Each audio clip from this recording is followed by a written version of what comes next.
بسم اللہ الرحمن الرحیم۔ ام المومنین حضرت عائشہ صدیقہ رضی اللہ تعالی عنہا کی والدہ ماجدہ حضرت ام رومان رضی اللہ تعالی عنہا کا پہلا نکاح عبداللہ ازدی سے ہوا۔ عبداللہ کی موت کے بعد آپ حضرت سیدنا ابوبکر صدیق رضی اللہ تعالی عنہ کے نکاح میں آئیں۔ اللہ تعالیٰ نے ان کے بطن سے حضرت سیدنا ابوبکر صدیق رضی اللہ تعالی عنہ کو ایک بیٹا حضرت عبد الرحمن اور ایک بیٹی حضرت عائشہ رضی اللہ تعالی عنہا نصیب فرمائے۔ ام المومنین حضرت عائشہ صدیقہ رضی اللہ تعالی عنہا خلیفۃ المسلمین حضرت سیدنا ابوبکر صدیق رضی اللہ تعالی عنہ کے مقدس مبارک خاندان میں پیدا ہوئیں۔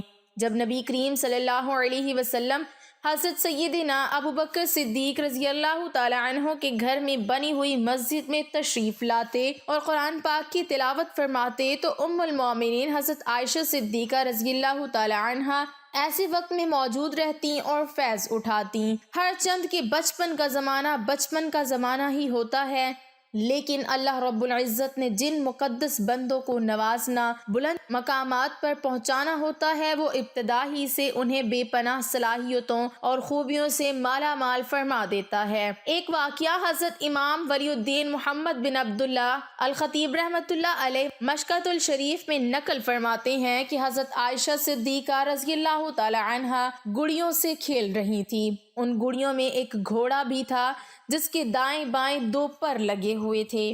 نبی کریم صلی اللہ علیہ وسلم کا وہاں سے گزر ہوا تو آپ صلی اللہ علیہ وسلم نے گھوڑے کے بارے میں دریافت فرمایا تو حضرت عائشہ صدیقہ رضی اللہ تعالی عنہا نے جواب دیا کہ یہ گھوڑا ہے۔ آپ صلی اللہ علیہ وسلم نے فرمایا کہ گھوڑے کے تو پر نہیں ہوتے، تو حضرت عائشہ صدیقہ رضی اللہ تعالی عنہا نے فوراً جواب دیا، کیوں؟ حضرت سلیمان علیہ السلام کے گھوڑوں کے تو پر تھے۔ جب ام المومنین حضرت خدیجہ رضی اللہ تعالی عنہا اس دنیا سے رخصت ہو گئیں تو نبی کریم صلی اللہ علیہ وسلم تھوڑے غمگین رہنے لگے، تو حضرت عثمان بن مظعون رضی اللہ تعالی عنہ کی بیوی حضرت خولہ بنت حکیم رضی اللہ تعالی عنہ نبی کریم صلی اللہ علیہ وسلم کے پاس آئیں اور کہا کہ یا رسول اللہ صلی اللہ علیہ وسلم، آپ دوسرا نکاح فرما لیجئے۔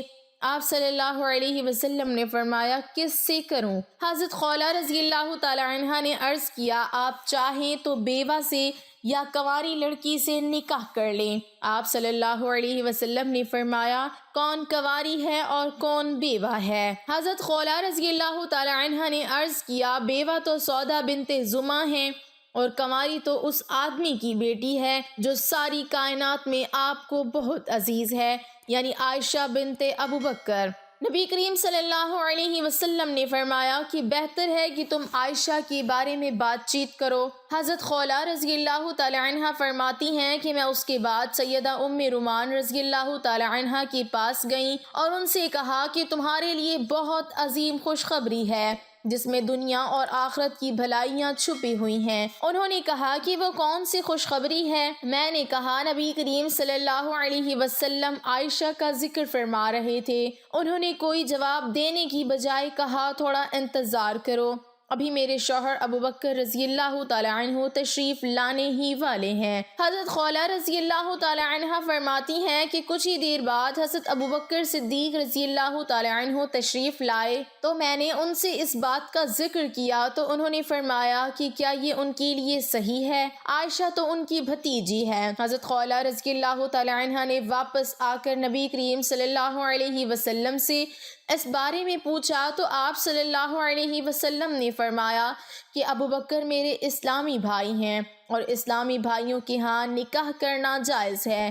جب یہ بات حضرت سیدنا ابوبکر صدیق رضی اللہ تعالی عنہ کو معلوم ہوئی تو انہوں نے اس مبارک ترین رشتے کو فوراً قبول کر لیا، لیکن چونکہ اس سے پہلے حضرت عائشہ رضی اللہ تعالی عنہ کے نسبت جبیر بن معطم کے بیٹے سے طے کی جا چکی تھی، وعدہ خلافی نہ ہو جائے اس لیے ان لوگوں سے بھی پوچھنا ضروری تھا۔ حضرت خولہ رضی اللہ تعالی عنہ فرماتی ہیں کہ حضرت ابوبکر صدیق رضی اللہ تعالی عنہ جب جبیر بن معطم کے گھر تشریف لے گئے اور فرمایا کہ آپ لوگوں نے ہماری بچی کا رشتہ مانگا تھا، اب تم اس بارے میں کیا کہتے ہو؟ جبیر بن معطم کے گھر والے اب تک مسلمان نہ ہوئے تھے، معتب نے اپنی بیٹی سے اس بارے میں پوچھا تو اس نے کہا کہ اگر یہ لڑکی عائشہ صدیقہ رضی اللہ تعالی عنہا ہمارے گھر آ گئی تو ہمارا لڑکا بھی اپنے باپ دادا کی دین سے پھر جائے گا، اس لیے ہمیں کسی صورت یہ بات منظور نہیں۔ حضرت سیدنا ابو بکر صدیق رضی اللہ تعالی عنہ ان دونوں کی رائے جان لینے کے بعد وہاں سے تشریف لے آئے۔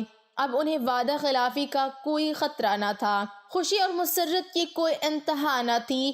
آنے کے بعد حضرت خولہ رضی اللہ تعالی عنہ سے کہا کہ نبی کریم صلی اللہ علیہ وسلم سے جا کر کہو آپ کا پیغام مجھے بصر و چشم قبول ہے، آپ تشریف لے آئیں۔ سیدنا ابو بکر صدیق رضی اللہ تعالی عنہ کا پیغام سن کر نبی کریم صلی اللہ علیہ وسلم تشریف لائے تو حضرت ابو بکر صدیق رضی اللہ تعالی عنہ نے حضرت عائشہ صدیقہ رضی اللہ تعالی عنہ سے آپ کا نکاح کر دیا۔ مہر کی رقم 400 درہم مقرر ہوئی۔ ام المومنین حضرت عائشہ صدیقہ رضی اللہ تعالی عنہ جب مکہ مکرمہ میں ہجرت فرما کر مدینہ منورہ تشریف لائیں تو اس وقت آپ نے اپنے رشتہ داروں کے ساتھ بنو حارث ابن خزرج کے محلے میں قیام فرمایا۔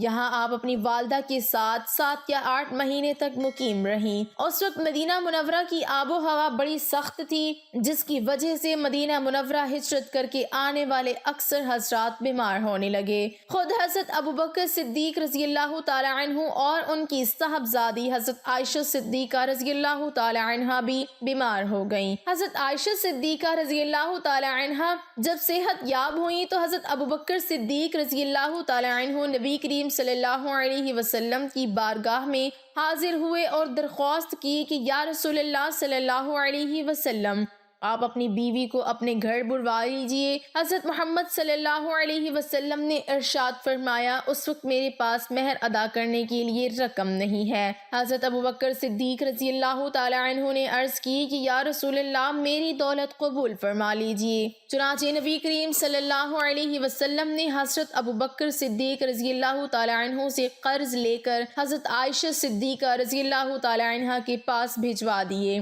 اس کے بعد انصار مدینہ کی چند عورتیں دلہن کو لینے کے لیے حضرت ابوبکر صدیق رضی اللہ تعالی عنہ کے گھر آئیں۔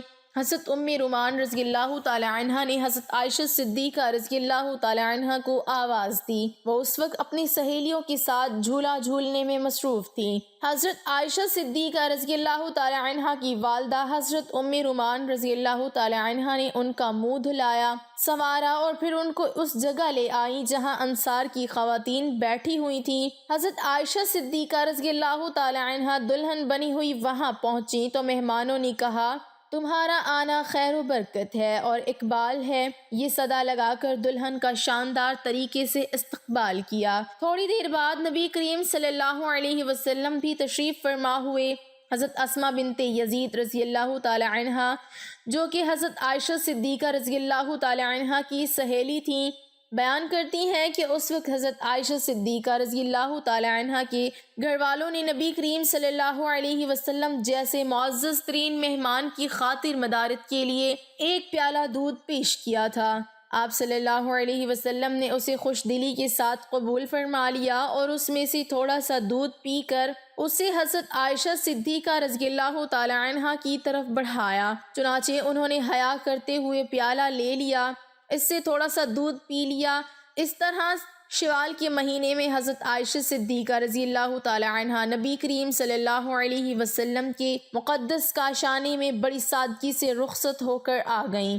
سن 58 ہجری میں حضرت عائشہ صدیقہ رضی اللہ تعالی عنہ بیمار ہوئیں اور انہوں نے وصیت کی کہ انہیں امہات المومنین اور رسول اللہ صلی اللہ علیہ وسلم کے اہل بیت کے پہلو میں جنت البقیع میں دفن کیا جائے۔ ماہ رمضان کی 17 تاریخ منگل کی رات ام المومنین حضرت عائشہ صدیقہ رضی اللہ تعالی عنہ نے وفات پائی۔ آپ رضی اللہ تعالی عنہ 18 سال کی عمر میں بیوہ ہوئیں اور وفات کے بعد ان کی عمر 64 برس تھی۔ حضرت ابو ہریرہ رضی اللہ تعالی عنہ نے نمازی جنازہ پڑھائی۔ دعا ہے کہ اللہ تعالی ہمیں نبی کریم صلی اللہ علیہ وسلم کے طریقوں پر چلنے کی توفیق عطا فرمائے۔